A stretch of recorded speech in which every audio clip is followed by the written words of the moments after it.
She changed my life by sending me to school. And she told me something very important from a very young age. She said, you will either be something or nothing, only education will decide. So she sent me to school. And subhanAllah, every year, like I'm in grade 3, I go to my dad. His name was Ali, good guy.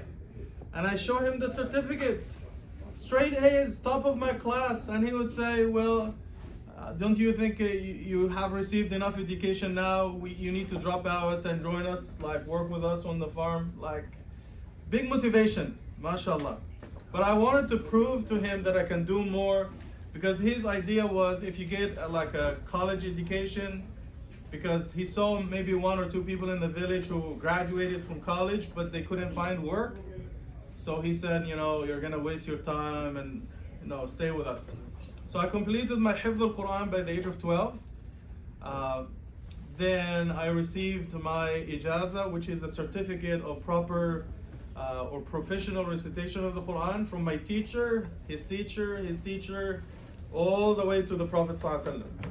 So when you look at my certificate, you will see my name at the bottom, and you see Rasulullah at the top. So there are 33 men or teachers between myself and the Prophet ﷺ. So 1997 was an important year in my life because I was 20 years old. Then I graduated high school and I left the village and I moved to Cairo to study Islam in English. So for those of you who don't know about Cairo, Cairo probably has about 30 million people. I'm Canadian also. The population of Canada is 36 million people. So Cairo has about the same number of people who live in Canada, right? It's a big. So the feeling that I had when I moved to Cairo in 1997 was the same feeling probably that Yunus alayhi salam had when he was in the belly of the whale, lost, right? It's a big city. I came from a tiny village. So, but that wasn't my biggest challenge. My biggest challenge was English, because I didn't speak in English before the age of 20. Because so far I had been taught in Arabic. Quran wa hadith wa tafsir wa sira wa nahw wa sarf wa balagha wa all these different subjects were only in Arabic. So when I moved to Cairo to study English at the age of 20, I was clueless.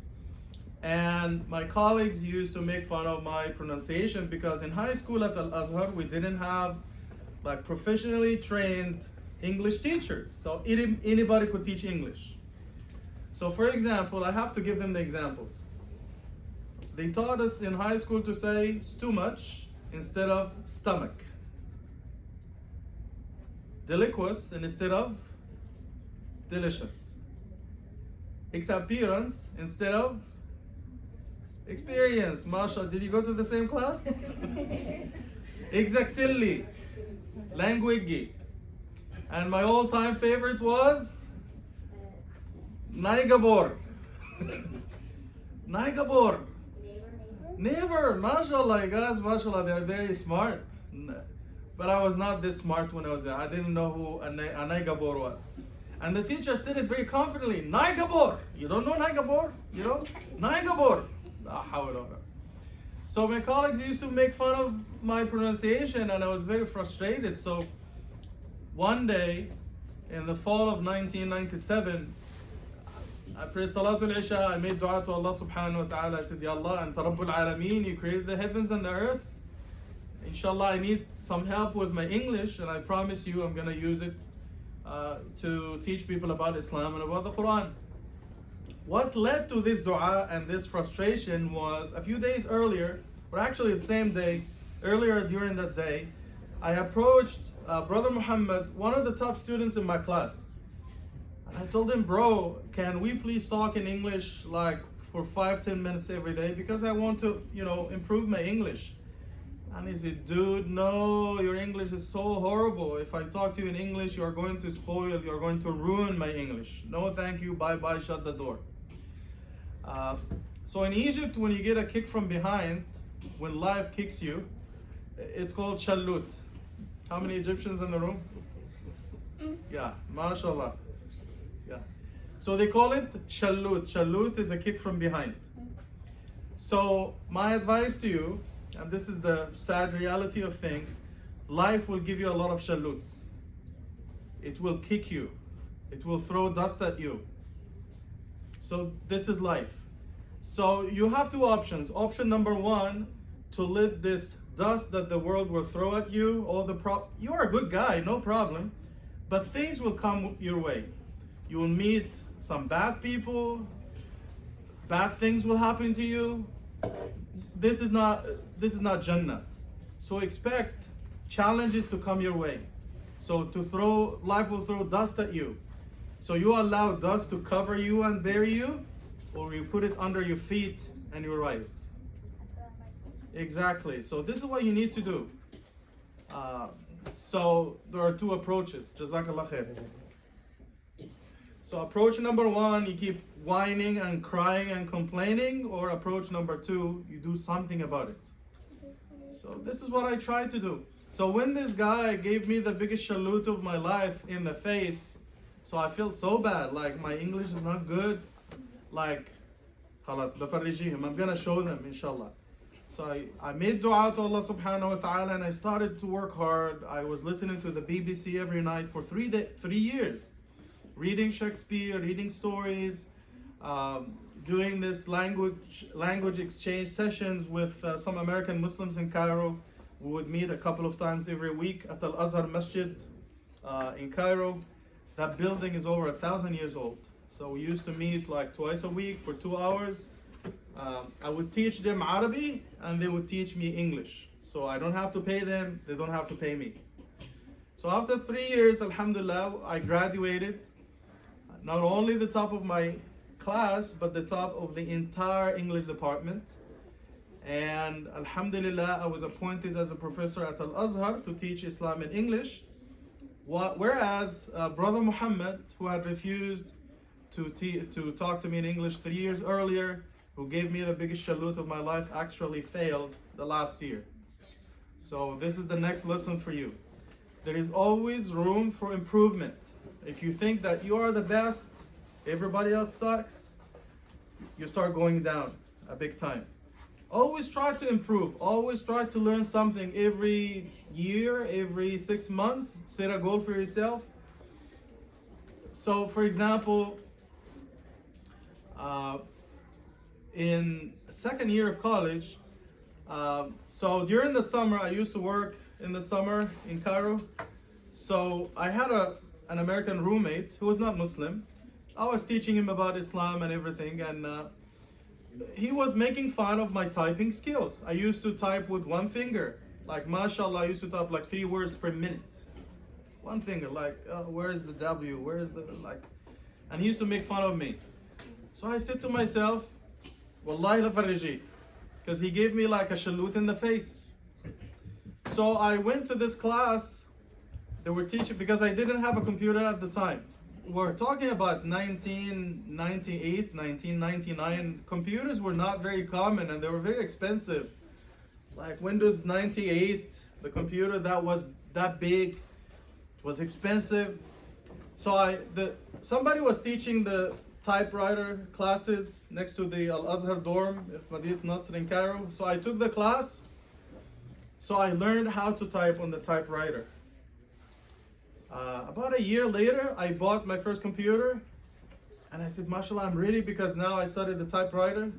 So when I got the computer, I looked at the keyboard. It's totally different from the typewriter. All the letters were like in different places. I'm doomed.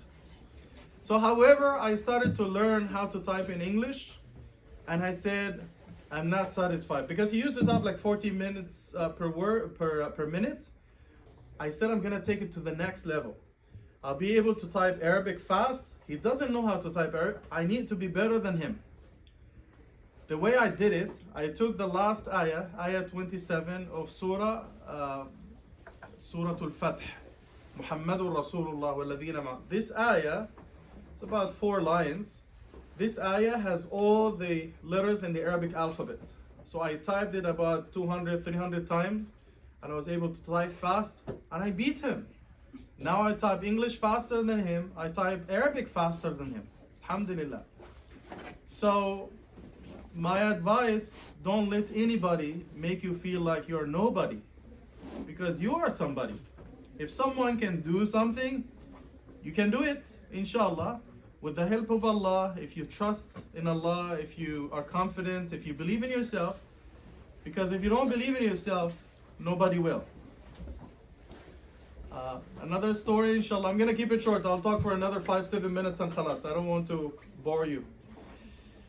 So this story was a big motivation for me.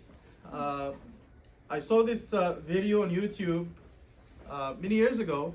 So this guy, African American, he mentioned his story, and the story happened in the late 1970s. So he was African American, and it was still racist back then where he lived. So his teacher, a white lady, and she gave him an assignment, write a paragraph on what you would like to be in the future when you grow older. So first white kid, he said, I want to be a doctor. And she was like, takbir. No, she didn't say takbir, she was not Muslim. And she put a star on his forehead. Second kid, white kid, what would you like to be? I want to be an engineer, takbir. Another star on his forehead. Then it was the turn of this African American kid.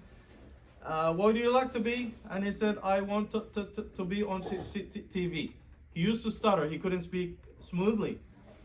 And she called him in front of the class. She tarred and feathered him. She made fun of him like, has your dad ever been on TV? No, no, no, no. Has your mom been on TV? No, no, no, no. And she said, you can't even talk. You're so pathetic. He told the story in this video. So she tried to put him down, but this guy believed in himself. And eventually he became one of the most famous TV personalities in American history. He has a big mustache, very white teeth. You know who I'm talking about? Steve Harvey. You can watch his story. Not only that, he said something interesting at the end of the video. He said that his teacher is still alive. You know, evil people tend to live for a long life as a test for all of us. But nice people, khalas, zindagi bahut mukhtasar hai. They live very fast, you know. So he said every year, he makes sure that he buys and ships the most advanced, the most expensive LCD screen in the market to his teacher every year. So she is receiving an LCD screen every year so she can watch him on TV. She's getting rich too because she can sell them and make money. So always believe in yourself, inshallah. So I moved on from having no potential of going to school, couldn't read or write, to graduate, alhamdulillah, and to work as a professor at Al-Azhar. And I went on to get my master's degree, PhD. These are the highest degrees in the field. And alhamdulillah, so far I have translated the Quran about 5 times. 5 different editions of the Quran. The first one I did from Mecca, Medina, the studios of the Haramain. Every Ramadan we would sit in the studios behind Shuraim, Sudais, and Hudayfi back then. We do the translation, the subtitles. You still see them every time they broadcast the Tarawih from Mecca, Medina. Then, do we have a copy of the clear Quran? Yes. Chokidar, Muhammad? Yeah, so this was the second one I did back in 2013-14. I was in Canada. We tried to make the Quran easy and accessible for non-Muslims.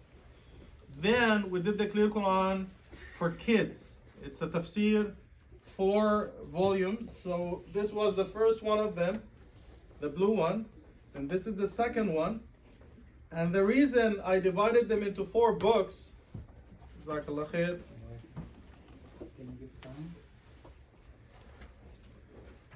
Thank you, Jazakallah khair.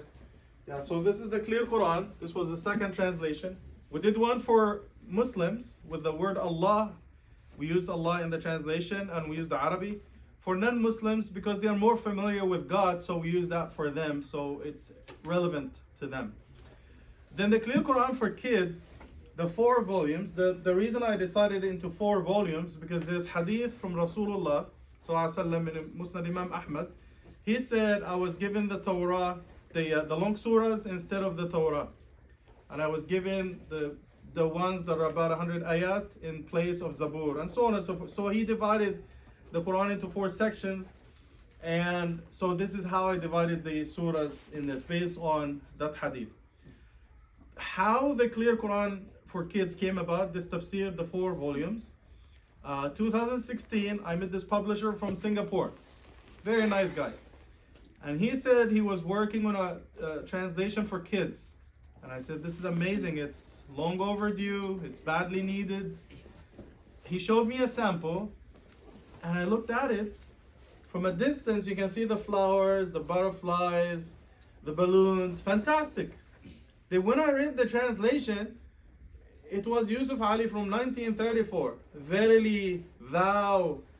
I said, what are you talking about? This is very difficult even for college graduates. It's very difficult, man. Then I said, I'm going to create the Clear Quran for Kids. So I put together a team of 70 children between the ages of 7 to about 13, 14. And we put their names inside the book. So they are the young editors. And the translation is approved by Al-Azhar, alhamdulillah. Then we did the Clear Quran dictionary to help non-Arabs understand the Quran in just 4 to 6 months, because 85% of Muslims don't speak or understand the Arabic language. So we tried to make it easy for them. Then we did the Clear Quran made easy for new Muslims and for students. This one, the Clear Quran for Kids, I used tons of stories. I know you guys love stories. Funny stories, logical, rational stories, and illustrations.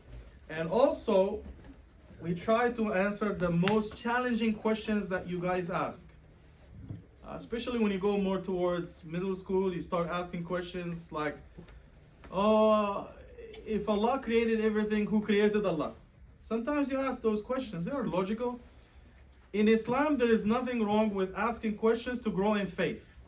Like if I asked this question to my dad when I was young, he would say, get out of my house, you're not my kid anymore. If I die, don't come to my funeral, you're getting 0 inheritance from me.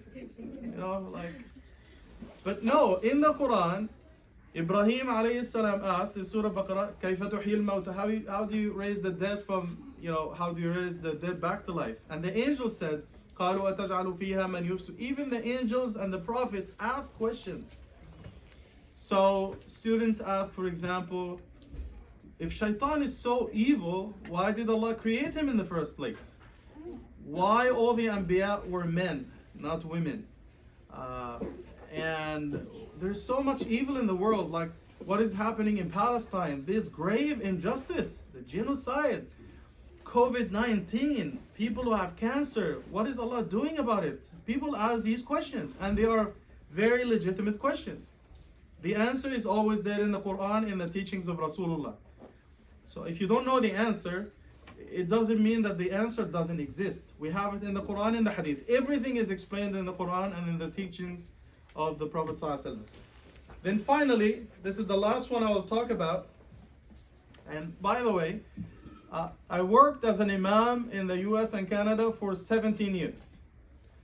And eventually, 3 years ago, I decided to retire as an imam so I can focus entirely on writing books for you. So I write books for school students, I write for the youth, because there is a need there. Anyone can do counseling, anyone can do talaq or khula, but we need someone to be able to connect with children, students like you, to make them learn, love, and live the message of the Quran, and to appreciate the life and the legacy of Rasulullah sallallahu alaihi wasallam. Yes, the information is there. You study the textbooks in schools. They are informative. The information is there. But sometimes they're not very engaging. They're not entertaining. They're not interesting. So this is where I come in. I try to make it interesting for you to learn about Islam. So the story behind this book, last year I was touring the US and Canada to promote the Clear Quran for Dawah, to give it to non-Muslim. Masajid sponsor the boxes, and we made it very affordable for people to sponsor Quran. So a copy, very nice print, gold on the cover, $2. You cannot buy karak chai for $2, right? So we made it easy. So the 25th of Ramadan last year, I was at the Diyanat Center of America in Maryland, and last year I flew almost every day. So I was living in Turkey at the time with my family. I came from Turkey to Canada. I visited cities from east to west, and I came to the US. I flew almost every day last year. According to Google report, I did about 50,000 miles last year in Ramadan. 50,000, subhanallah. So 25th of Ramadan, I was very tired. I prayed Salatul Fajr. I just wanted to sleep for 10 minutes before I could go to Baltimore to take the next flight. So as soon as I fell asleep, I just closed my eyes and I felt like my body was being seized. I don't see a lot of dreams, but that day I had the best dream of my life. So as soon as I slept, I heard those words, Chalo, Chalo, like come with us. You are being escorted to present the clear Quran, this one, as a gift copy to Rasulullah Sallallahu Alaihi Wasallam. So I walked with him. I'm going to give you the long version now. In the khutbah, I think I gave the short one. So here's the long version. So I walked with them. Eventually, they opened the gate. Rasulullah was sitting on something like a throne to the right. I didn't see him yet, but you can feel the light and you can feel his presence to the right. But right across from the door, there's a group of imams who were sitting with him, sallallahu alaihi wasallam, privately. I saw one of them. I know him. He's my friend. I looked him in the eye, told Imam, and as soon as I saw him, I woke up.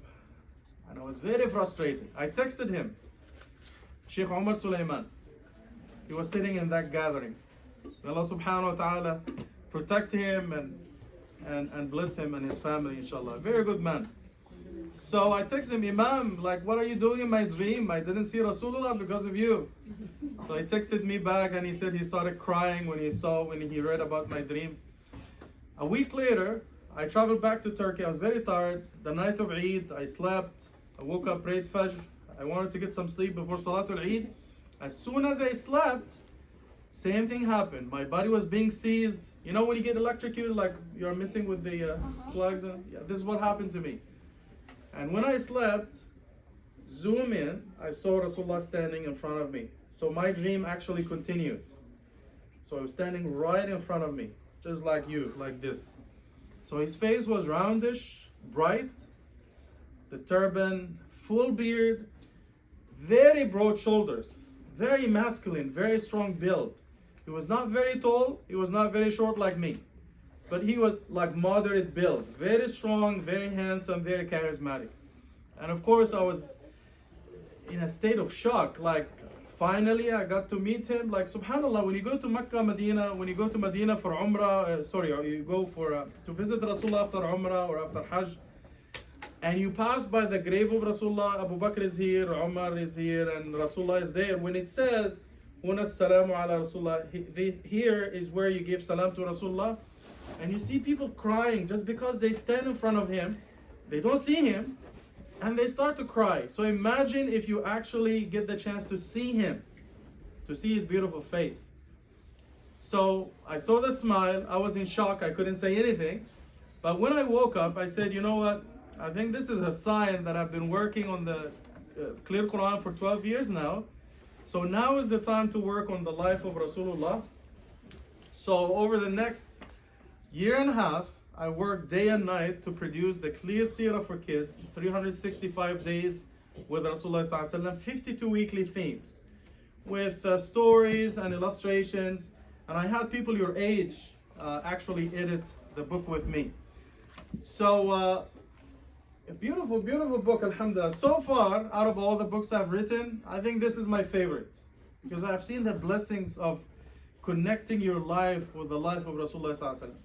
So 1 week focuses on the personal life of Rasulullah, like how the food that he ate, his personal hygiene, like how he brushed his teeth and how he kept himself clean, and like his fitness, and so on and so forth. His house, I gave you a description of his house. The house of Rasulullah Sallallahu Alaihi Wasallam was about 30 meters. The house, his entire house, the house of Aisha radiallahu anha. So there is the bedroom and there is the courtyard, 30 meters, which is the average size of a classroom. It wasn't that big. Then we spoke about his miracles, how he connected with the Quran, We spoke about how he established a state from nothing. His Sahaba, males in 1 week, females in 1 week. Things that made him smile and laugh, things that made him cry. And there's a chapter dedicated to the idea, what if he came to spend a week with you? Are there any improvements that you are going to make in your life? Any changes that you're going to make to accommodate him? What if you travel back in a time machine and you spend time with Rasulullah and his Sahaba? If you become like Bilal or Khadija or Fatima or any of the Sahaba, how would you have behaved in the presence of Rasulullah Sallallahu Alaihi Wasallam? So I think it's very engaging. So I made this for you. My kids were involved in the making of these books. They edited the books with me, and I paid them money. And other kids, students were involved. We also paid them, and we have their names written inside the book. So imagine you're 7, 8 years old, and you are listed inside the book as an editor.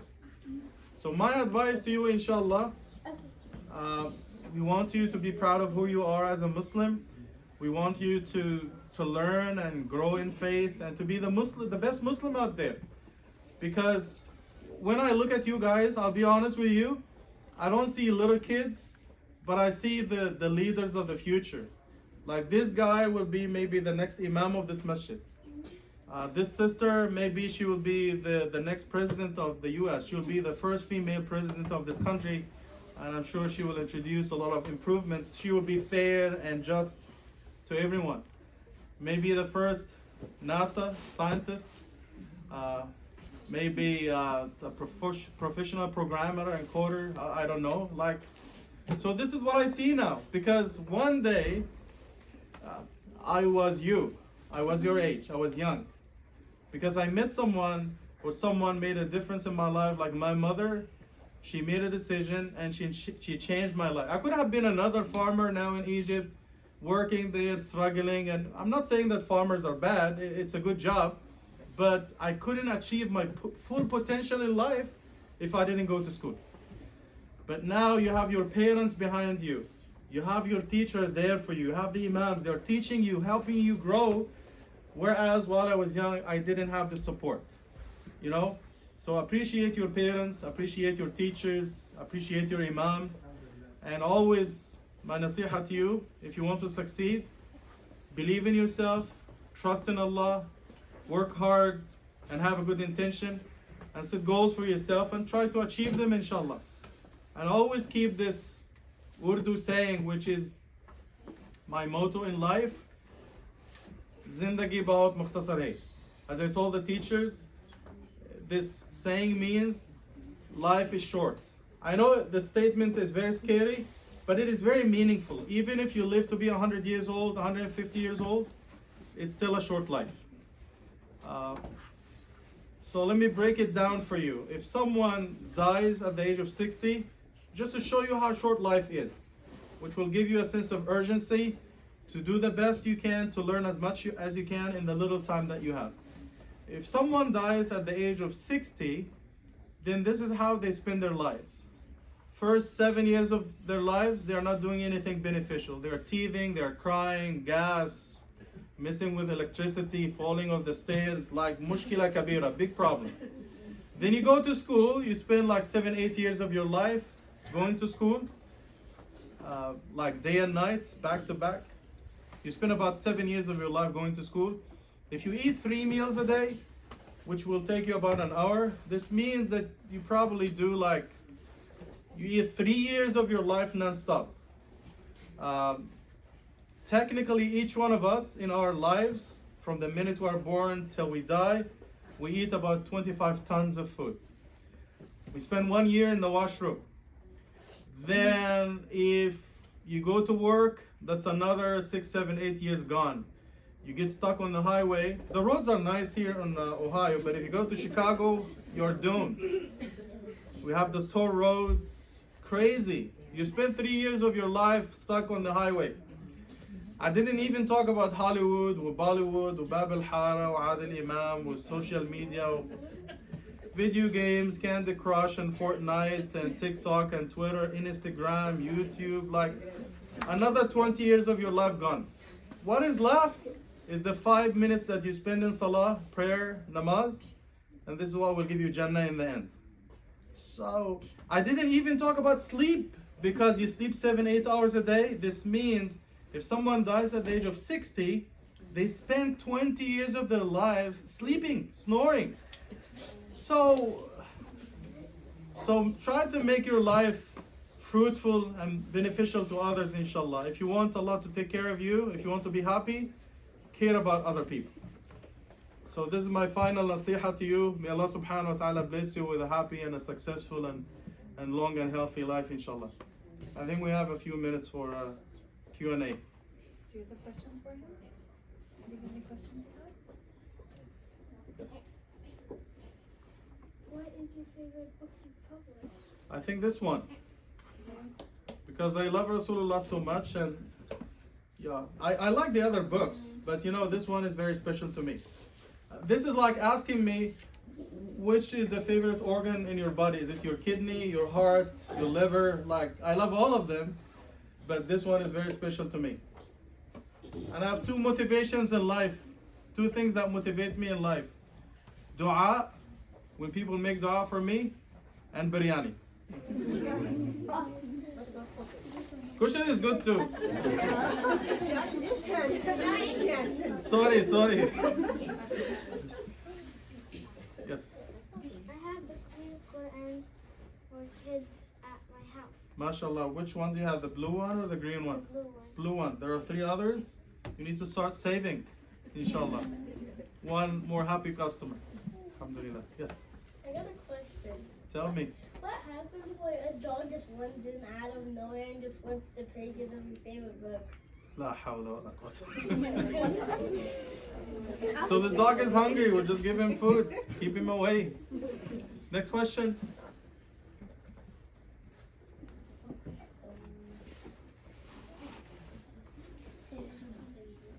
One time I went on Islamic school, and they started asking me questions like, is water halal? What color is the black stone? Black. الجن بيبيض ولا بيولد? Like, do jinn give birth or lay eggs? And this is the time I decided to quit as an imam, to retire. Just khalas, this is enough for me. Any other questions? I think we're good, inshallah. We're good. Thank you so much, Dr. Mustafa. Jazakallah kulli khair. Are you happy with this session today? Yes. Alhamdulillah. Can Did you it guys make say a difference? Jazakumullahu khairan? Yes.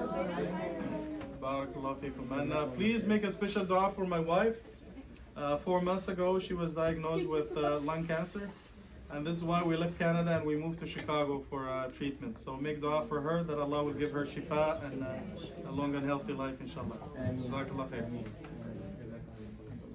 And Jazakumullah khair, Sister Lauren, for. Thank you for setting it up. I appreciate it. It's nice to have a smaller group of kids and they can really take your advice, inshallah. Do you have, actually I have a question, like, how do you, I've heard like the best thing to teach the kids is to teach them or help them develop like a love for the Prophet ﷺ, right? How would you like suggest we do that? Like through learning the seerah, through... Yeah, this book. 365 days with Rasulullah. So you read about 5 to 7 minutes every day about him. And really, if you get to learn more about Rasulullah, your love will increase for him automatically. So the book focuses on 4 aspects of the Prophet's life. Rasulullah as a human being. If a non-Muslim reads this chapter about Rasulullah as a human being, not as a prophet, just as a human being, wallahi, they will fall in love with him. Then we spoke about him as a teacher. The teaching techniques that you guys use in schools, like illustrations, examples, stories, and Rasulullah used the same thing with the Sahaba. Then Rasulullah as a leader, and Rasulullah as a prophet. So this is the focus of the book, and I used hundreds of stories, authentic ahadith, gems from the life of Rasulullah, which will help you appreciate his legacy and his life. So this is the one, inshallah. This one. So every day, from January 1st to December 31st, read for 5 to 7 minutes about Rasulullah. I put a quiz at the end of each week. So there are 52 weeks inside. So answer the quiz, There's the answer key in the back, but no cheating, please. Just answer and double check using the answer key, inshallah. Jazakallah khair. Then inshallah, over the next 2-3 years, I'll be working on a curriculum for Islamic schools, grades 1 to 12. I'll make it very nice, informative, interesting, stories, illustrations. You will love it, inshallah. We have a question back here. Yes. Please, how can we get the book? I mean, online, or you have copies that you can buy? This is the only copy. I'm going to leave it for Sheikh Husamuddin, inshallah. But you can order through our website, furqanbookstore.com. Furqan, Furqaan, bookstore.com. Front page, main page, you will see all the books, inshallah. You can order them. So this one, if you buy individual copies, I think it's about $60, because this is the finest quality in the market. We print in Turkey, mashallah, very beautiful, full color. But if you buy a box with 12 copies, the price will go down. I think it's going to be like around $50 per copy. Alhamdulillah. Does anyone else, any other adults questions?